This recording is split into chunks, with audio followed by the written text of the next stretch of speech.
बच्चों, आज हम कक्षा 10 विषय English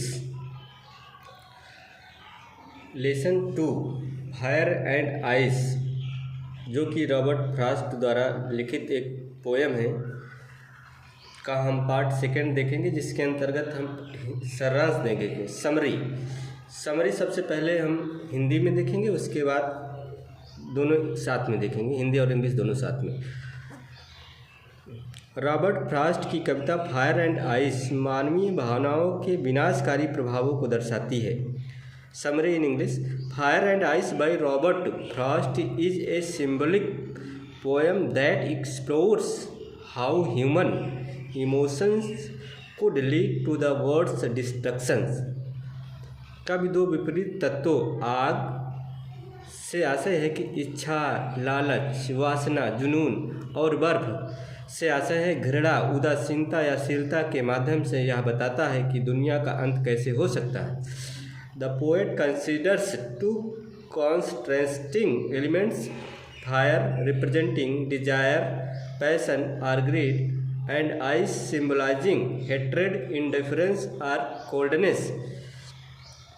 Frost acknowledges that while many believe the world will end in fiery destruction due to unchecked desires, he personally relates to ice destruction power. Frost कहते हैं कि कुछ लोग मानते हैं कि आग इच्छाओं से विश्व का विनाश होगा, पर वे स्वयं बर्फ, घृणा की शक्ति को भी उतना ही खतरनाक मानते हैं। अंत में वह निष्कर्ष निकालते हैं कि दोनों ही भावनाएं इतनी शक्तिशाली हैं कि संसार को नष्ट कर सकती हैं।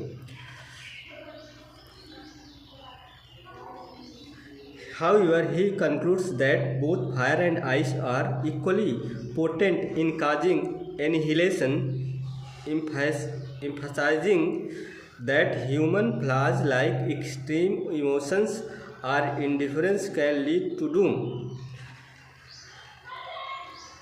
यह कविता मानवीय दोषों और अति की विनाश लीला को उजागर करती है।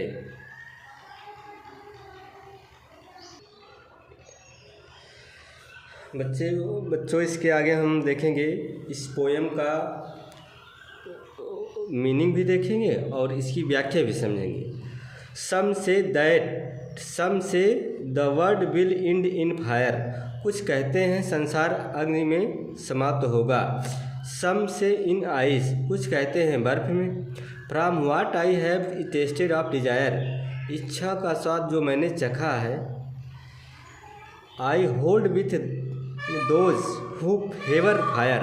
मैं उनका पक्ष लेता हूँ जो अग्नि को मानते हैं। इसकी व्याख्या देखा जाए सरल शब्दों में, कवि संसार के अंत के विषय में दो प्रचलित विचार प्रस्तुत करता है। कुछ लोग कहते हैं कि संसार का अंत अग्नि से होगा और कुछ अन्य कहते हैं कि बर्फ संसार का अंत करेगा। कवि इच्छा को अग्नि के समान मानता है और कहता है कि असीमित इच्छा, जिसे तृष्णा भी कहते हैं, संसार के अंत का कारण बनेगी। But if it had to perish twice. पर यदि दो बार नाश होगा। I think I know enough of hate. घृणा को जानता हूँ उतना। To say that for destruction ice. कह सकता हूँ बर्फ भी विनाश के लिए उतना ही सक्षम है। Ice is also great and would suffice. To say that for destruction ice is also great and would suffice. कह सकता हूँ बर्फ भी विनाश के लिए उतना ही सक्षम है और काफ़ी होगी वह भी। इसका हिंदी में अर्थ देखते हैं। But if it had to perish twice. लेकिन अगर दुनिया को दो बार नष्ट होना हो तो आई think I know enough of it. तो मैं घृणा के बारे में इतना जानता हूँ कि to say that for destruction ice is also great and would suffice. इतना जानता हूँ कि कह सकूँ विनाश के लिए बर्फ भी बहुत और पर्याप्त है। इसकी व्याख्या अगर देखें हिंदी में तो कवि ने कहा था कि तृष्णा जो कि अग्नि के प्रतीक है संसार का अंत करेगी। अब वह कहता है कि घृणा जो कि बर्फ की प्रतीक है वह भी संसार के लिए उतना ही हानिकारक है। तृष्णा की ही बात घृणा भी संसार को नष्ट कर सकती है। बच्चों, इसके आगे हम अगले भाग में देखेंगे। बहुत बहुत धन्यवाद।